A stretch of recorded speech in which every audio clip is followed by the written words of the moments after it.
어제 본문에서는 예수께서 귀신 들린 사람을 치유해 주시는 것에 대해서 바알세불의 힘을 입어서 이 귀신을 쫓아냈다는 그런 비방을 하는 사람들이 있었습니다. 그 말씀을 통해서 우리는 주님의 편에 서라는 제목으로 말씀을 살펴봤습니다. 주님의 편에 서는 사람들은 주님을 폄훼하지 않는다고 했습니다. 그리고 주님의 편에 서지 않는 사람은 악의 편에 서 있는 것 같다고 했습니다. 오늘은 표적을 구하는 세대에 대해서 예수께서는 요나의 표적밖에 보여줄 표적이 없다고 말씀을 하시고, 또 표적을 요구할 것이 아니라 또 우리가 이 표적을 보고 진실을 가늠할 수 있는 영적인 눈을 떠라는 그런 의미로 말씀을 전하고 계십니다. 그리고 속 사람을 깨끗이 하라는 교훈을 우리에게 주고 계십니다. 이렇게 사람들이 예수님의 많은 표적을 보고도 주님을 알아보지 못하고 계속해서 또 다른 표적을 요구했습니다.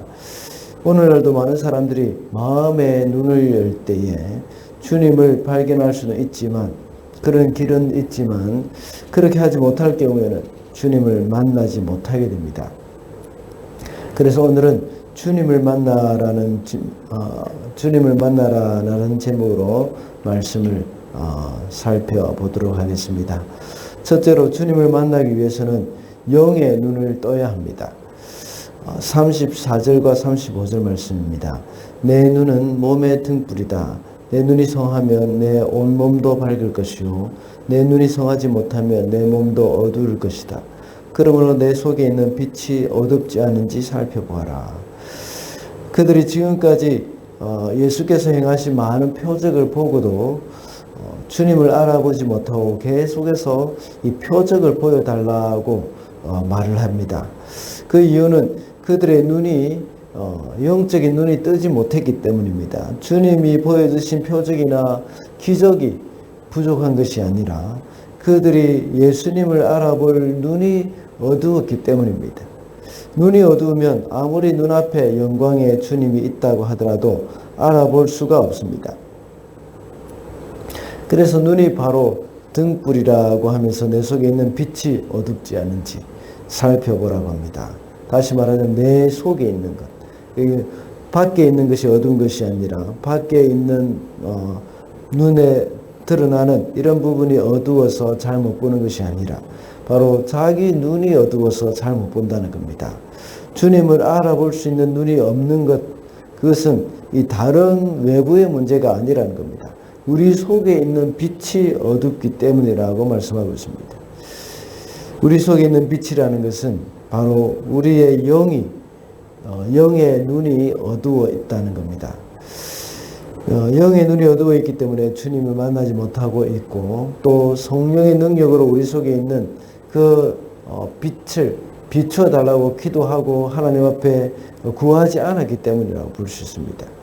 그러므로 우리도 역시 하나님으로부터 어떤 표적을 요구할 것이 아니라 영의 눈을 떠서 우리가 모든 상황 가운데서, 우리 모든 자연 만물 가운데서 주님이 역사하시는 그 역사를 보고 하나님을 발견할 수 있는 그 눈을 우리가 볼 수 있도록 기도해야 하는 겁니다.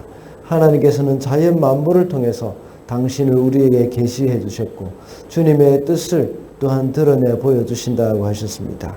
우리는 그리하여서 우리의 영의 눈을 떠서 하나님이 우리에게 보여주신 그 은혜, 또 주님을 발견할 수 있는 그런 길이 있게 되기를 바랍니다. 둘째로 주님을 만나기 위해서는 본질적인 것에 집중을 해야 합니다. 38절 말씀입니다. 그런데 그 바리새파 사람은 예수가 잡수시기 전에 먼저 손을 씻지 않으신 것을 보고 이상히 여겼다. 이 말씀은 지난 수요 기도회 때 나눈 말씀과 같은 맥락입니다.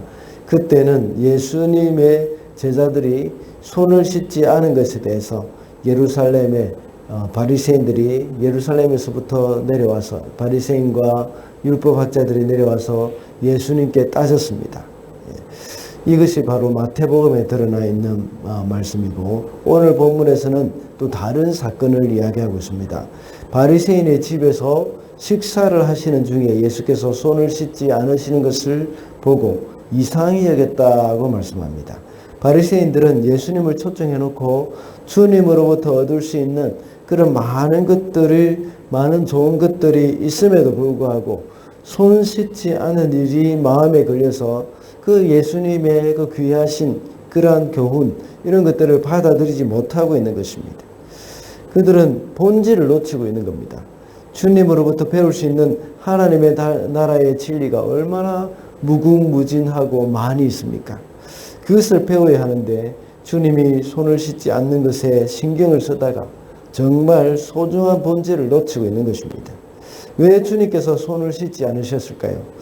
주님께서 손을 씻는 것을 깜빡 잊어버렸기 때문일까요?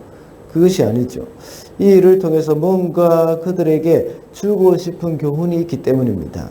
또 그것을 통해서 오고 오는 세대에 이 본문을 보고 우리도 깨닫게 하기를 원하시는 것이 있기 때문입니다. 그것은 바로 그 속 사람을 깨끗이 하라는 교훈입니다. 왜냐하면 왜 이게 이런 부분에 있어서 하필이면 이런 교훈을 주고 싶어 하셨겠습니까? 바로 그 바리새인에게 이 말씀이 꼭 필요했기 때문입니다. 바리새인들은 속 사람을 깨끗이 하기보다는 겉으로 드러나는 것에 대해서 너무나도 마음을 많이 빼앗겼습니다. 그들을 더럽게 하는 것은 환경 때문이라고 생각했던 겁니다. 그것과 같이 예수님의 겉으로 드러나는 것, 겉으로 드러나는 그 손 씻지 않는 그런 행동, 그것을 보다가 예수님 안에 있는 진정한 아름다운 모습, 그것을 보지 못하는 겁니다. 그러나 성경은 사람의 마음이 부패하고 그 부패한 사람의 마음으로부터 모든 더러운 것이 나온다고 말씀하고 있습니다. 예레미야 선지자는 만물보다 심히 부패하고 더러운 것이 바로 사람의 마음이라고 말씀하셨습니다. 예수께서는 이런 일을 통해서 바리새인의 그 부패한 마음을 지적하고 싶어 하셨습니다. 그래서 39절의 말씀에서 지금 너희 바리새파 사람들은 잔과 접시의 겉은 깨끗하게 하지만 너희 속에는 탐욕과 악독이 가득하다 하고 말씀하셨습니다. 바리새인은 이렇게 비본질적인 것에 신경을 쓰느라고 본질적인 것을 보지 못했기 때문에 주님을 만나지 못한 것입니다. 마지막으로 주님을 만나기 위해서는 주님을 향한 마음을 열어야 합니다. 31절과 32절입니다. 심판때에 남방 여왕이 이 세대 사람들과 함께 일어나서 이 세대 사람들을 정죄할 것이다. 그 여왕은 솔로몬의 지혜를 들으려고 땅 끝에서부터 찾아왔기 때문이다. 그러나 보아라, 솔로몬보다 더 큰 이가 여기에 있다. 32절입니다. 심판때에 니느웨 사람들이 이 세대 사람들과 함께 일어나서 이 세대 사람들을 정죄할 것이다. 그들은 요나의 선포를 듣고 회개했기 때문이다. 그러나 보아라, 요나보다 더 큰 이가 여기에 있다. 남방 여왕 그리고 니느웨 사람, 이런 사람들을 예를 들어서 말씀하고 있습니다. 그들은 진리에 반응을 한 사람들입니다. 남방 여왕은 솔로몬의 지혜를 듣기 위해서 땅 끝에서부터 예루살렘까지 왔다고 했습니다. 그렇지만 솔로몬보다 더 크신 예수님께서 말씀을 전해도 그 진리에 반응을 하지 않는 그 유대 사람들, 또 바리새인들과 서기관들, 이런 사람들을 예수님께서는 지적하고 있습니다.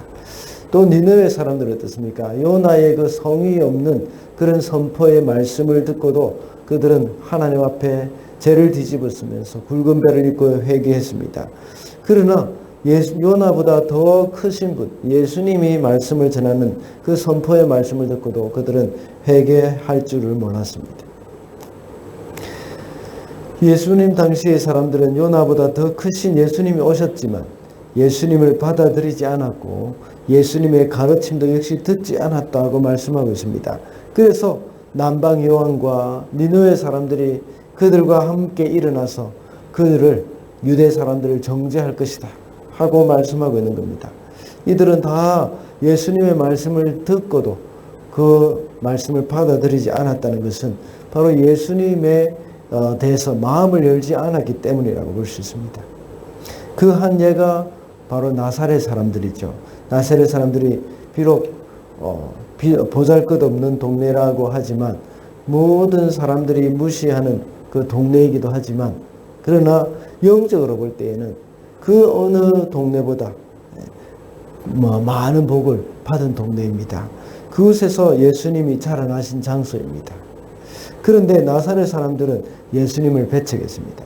그들이 너무나도 잘 알고 있고 또 가난한 목수의 아들이라는 그 이유로 예수님을 배척했던 겁니다. 그들이 알고 있다는 것은 바로 겉으로 드러나는 예수님의 그런 배경, 이것만 알고 있다는 것이죠. 나사렛 사람들이 주님을 만나지 못하는 것은 바로 그들이 주님을 향해서 마음의 문을 열지 않았기 때문입니다. 그래서 그들은 그들이 주님에 대해서 가지고 있는 그런 선입견, 이런 것 때문에 예수님을 받아들이지 못했던 겁니다.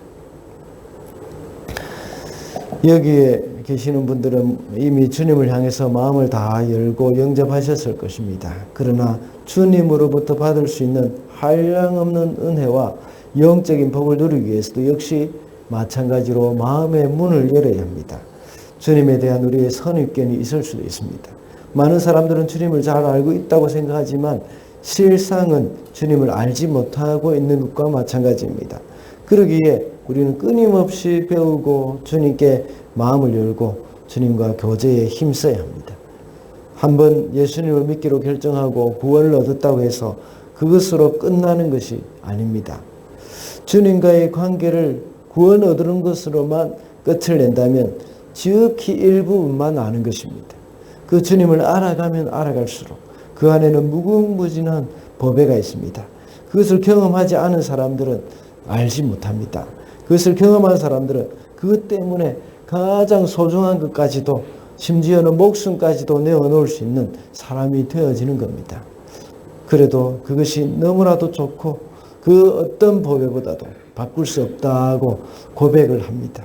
주님과 만나기 위해서는 우리는 마음을 열어야 합니다. 그래서 주님 안에 있는 그 무궁무진한 그 법회, 이런 것들을 우리가 경험할 수 있어야 하겠습니다. 말씀을 맺겠습니다. 오늘은 주님을 만나라는 제목으로 말씀을 살펴봤습니다. 주님을 만나기 위해서는 영의 눈을 떠야 합니다. 그리고 본질적인 것에 집중해야 하며 주님을 향해서 마음을 열어야 한다고 했습니다. 그래서 오늘도 주님으로부터 오는 그 무엇과도 비교할 수 없고 바꿀 수 없는 법회를 누리면서 살아가게 되는 저와 여러분이 되시기를 바랍니다.